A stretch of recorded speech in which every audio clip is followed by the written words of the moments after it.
현재 한국은 윤석열, 김건희 부부라는 두 사람으로 인해 사회 전반에 걸친 악행들과 부조리들이 드러나고 있습니다. 특히 검사 시절 조작 날조 수사 및 기소를 통해 기득권층의 불법을 덮어주며 검찰 내에 자신의 사단을 만들어 헌법을 지키고 범죄자들을 잡기보다는 자신들의 기호에 맞는 수사와 기소를 하며 날조, 조작과 은폐 등을 일삼았던 것이 세상에 드러나기 시작했습니다. 검사로서 한 불법적인 일들은 정치계, 언론계, 경제계의 인맥을 쌓거나 넓히는 수단이 되었습니다. 시간이 점점 지나면서 자신들 스스로가 불법적인 일들을 청탁받고 수행하는 구심점이 된 것입니다. 과거 한국의 역대 폐악한 부부인 이철희 장영자 부부와 전두환 이순자 부부를 뛰어넘어 이들을 합쳐놓은 윤석열 김건희 부부에 국민은 집단 패닉에 빠졌으며 이 문제를 해결하기 위해 탄핵 청원에 동참한 국민이 100만 명을 넘어 많은 국민들의 청원으로 사이트가 마비되는 등 국민들의 민심은 탄핵을 원하며 윤석열 김건희 부부의 불법과 악행을 끊고자 하는 열망이 가득한 것입니다.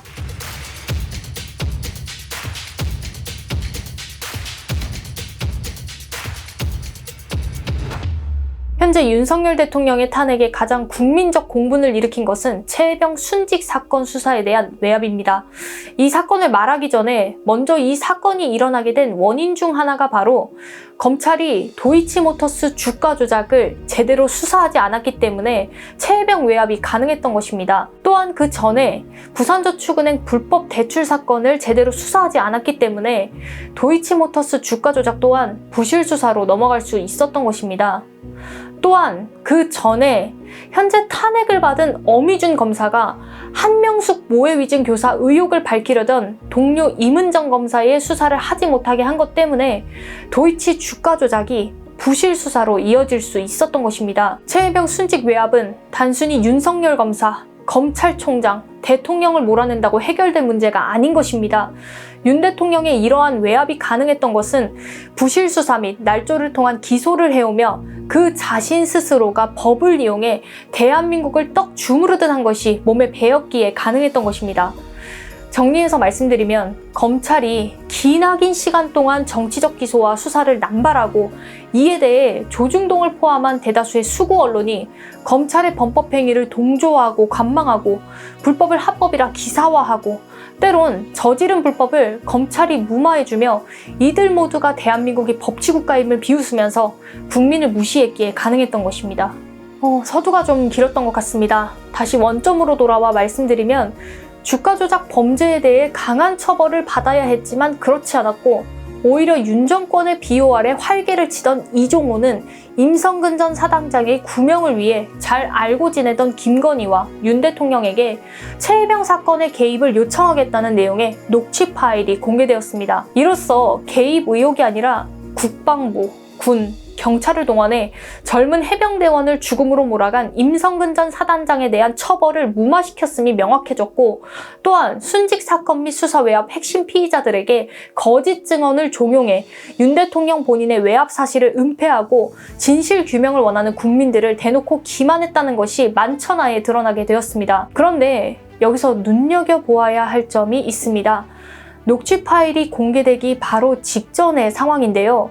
윤 대통령과 그 정부 조직 그리고 관련자들이 어떻게 은폐와 조작을 했는지 보고자 합니다. 경북경찰청은 작년 8월 24일 국방부 조사본부로부터 이관받은 뒤 1년 가까이 최혜병 순직 사건 수사를 질질 끌다가 지난 8일 갑자기 해병대원 사망 사건 관련 수사 결과를 발표했습니다.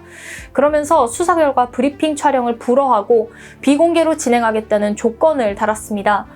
경찰 스스로도 수사 결과에 떳떳하지 못하고 윤 대통령과 임성근 변호인으로 전락한 자신들의 처지를 감추기 위함이겠지만 누가 그들의 이러한 행위에 공감하고 이해할까요?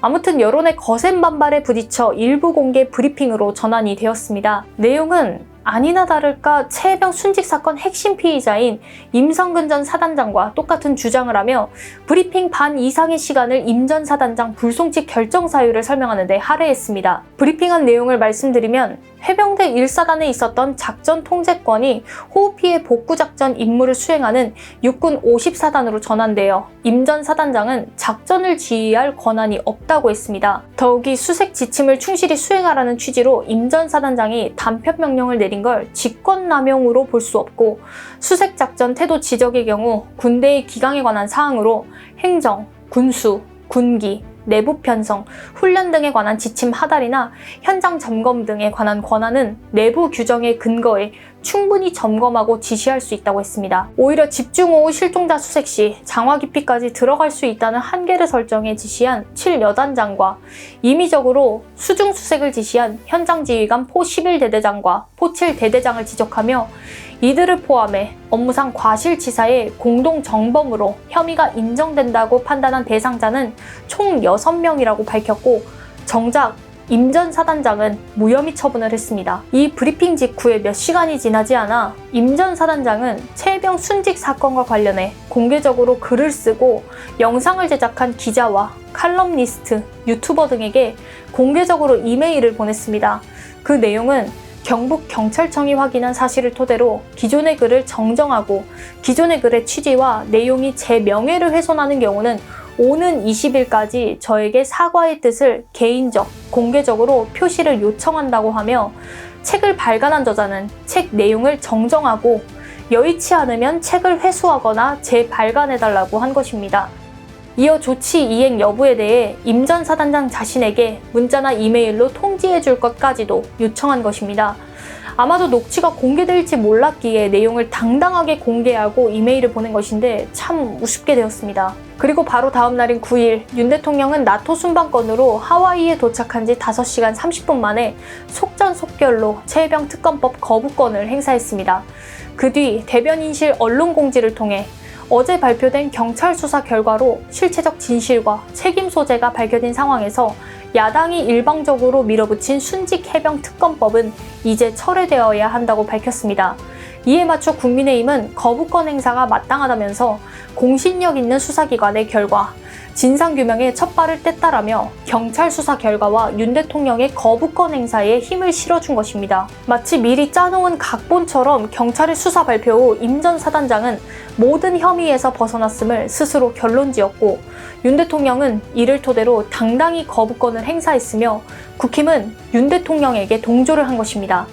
민주주의와 법치주의, 그리고 자유주의를 표방하는 대한민국에서 국민을 상대로 이러한 조작과 날조를 할 수 있다고 생각하며 하는 짓이 황당할 따름입니다. 추가적으로 녹취록에서 나온 내용을 보면 과거 최순실 국정농단 사건이 연상되는 내용들도 있습니다. 도이치모터스 2차 주가 조작 사건의 컨트롤 타워이자 김건희 계좌를 관리해온 것으로 지목된 이종호 블랙펄 인베스트먼트 대표가 제보자와의 통화에서 내가 VIP한테 얘기할 테니까 사표 내지 마라. 왜 그러냐면 이번에 아마 내년쯤에 발표할 거거든. 해병대 별 4개 만들 거거든. 근데 요새 갈수록 매스컴이 너무 두드리네 라고 말한 것입니다. 이는 육해공군과 함께 4군 체제로 만들겠다며 실제 군기령까지 개정한 윤 정부의 방침에 따라 삼성 진급을 앞둔 임 전 사단장이 연이어 사성 대장도 도전해 볼 수 있는 상황이기에 이종호가 임 전 사단장의 사임을 말린 것으로 보입니다. 정리하자면 이종호가 임 전 사단장의 승진을 이유로 VIP에게 임 전 사단장의 구명을 요청한 것이 아닌가 싶습니다. 현재 이종호는 공개된 녹취록에 대해 VIP가 윤 대통령이 아닌 김계환 사령관이었다며 황당무계한 변명을 늘어놓고 있습니다. 김계환 사령관이 최종 군 통수권자로 별을 달게 할 수 있는 자인가요? 아니지 않습니까? 그럼 이것은 또 다른 국정농단 사건인 것입니다. 이렇게 쉽게 이종호가 김계환 사령관의 이름을 언급한 것을 보니 상당히 친밀한 사이인 것 같습니다. 김계환 사령관도 추가적인 조사가 필요한 듯합니다. 마지막으로 전해드리고 싶은 말씀이 있습니다. 하나는 이종호가 대통령을 상대로 허심탄회하게 구명 요구를 할 수 있다는 것도 어처구니가 없지만, 정말 경악을 금치 못하는 점은 금융질서를 어지럽히는 주가 조작 범죄를 저지른 이종호가 고작 집행유예를 받은 뒤 사회에서 버젓이 활발히 활동하고 다녔다는 것입니다.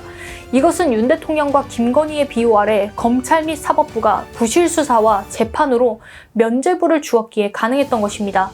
이들에게 있어서 검찰과 사법부는 자신들의 욕망을 채워줄 도구일 뿐이었습니다.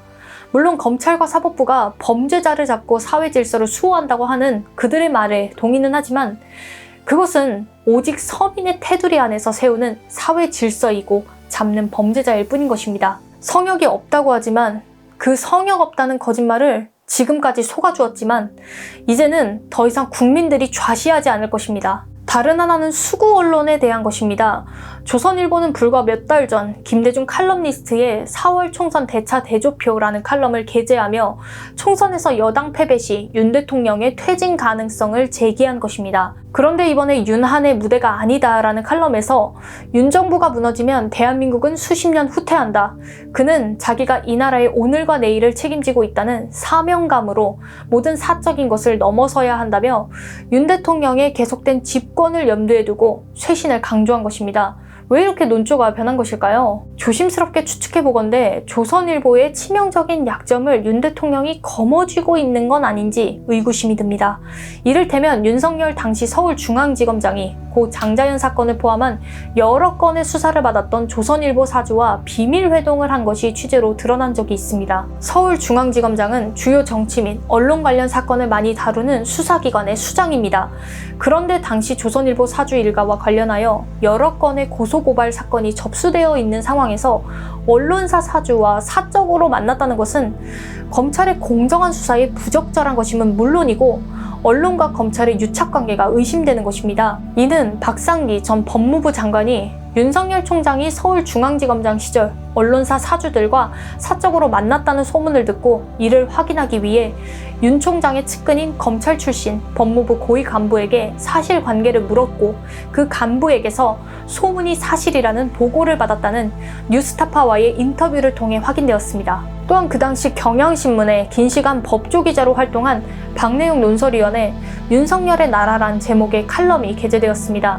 지금에서야 이 칼럼이 단순한 칼럼이 아니었다는 것을 알게 되었지만 그 당시에도 눈여겨볼 만한 글이었습니다. 윤석열은 서울중앙지검장 재직 시절 보수 언론 사주를 잇따라 만난 적이 있다. 그를 만나고 온 한 사주는 저 친구 총장 이상을 꿈꾸는 것 같다고 했다고 한다.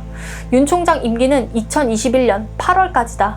그가 마음만 먹으면 앞으로 총선, 대선에서도 이러한 정치 행위는 얼마든지 재현될 수 있다. 정치 행위의 동기는 갖다 붙이기 나름이다. 중요한 건 지금의 윤 총장과 검찰에는 그런 막강한 힘이 있다는 점이다. 주식회사 조선일보는 몇 년 전 역대 대통령별 킹메이커라는 기사를 통해 자신들은 킹메이커와 상관없다는 것을 은연중에 드러내고 있지만 그들이 대한민국을 좌지우지하려 함은 잘 알려진 사실입니다. 그런 조선일보가 갑자기 윤석열을 공정과 상식의 아이콘으로 만들고 윤비어 청가를 불러대며 검찰총장 사퇴 후 종편까지 동원하면서 윤석열 띄우기의 혈안이었던 것은 결코 우연이 아닌 것입니다. 소수일 테지만 이 영상을 끝까지 시청해주신 여러분, 저는 현재 자신의 권력을 지키고자 발버둥 치는 윤 대통령과 그에 빌붙은 소수 권력 집단의 폭거와 행포를 더 이상 좌시하면 안 된다고 생각합니다. 이제부터 우리가 당대표로 출마한 이재명 의원을 중심으로 뭉쳐 이들을 끌어내고 도려내어 검찰, 언론, 군, 경제 등 사회 전반의 대대적인 개혁을 이루어야 합니다. 그리고 새로운 정치를 통해 소수 기득권의 방종에 휘둘리지 않고 실질적인 정의와 공정이 있는 나라, 개인의 자유와 권리를 충분히 누릴 수 있는 나라, 먹고 사는 것에 걱정이 없는 나라가 되기를 소망하고 기대합니다. 함께 동참해 주시길 간절히 부탁드립니다.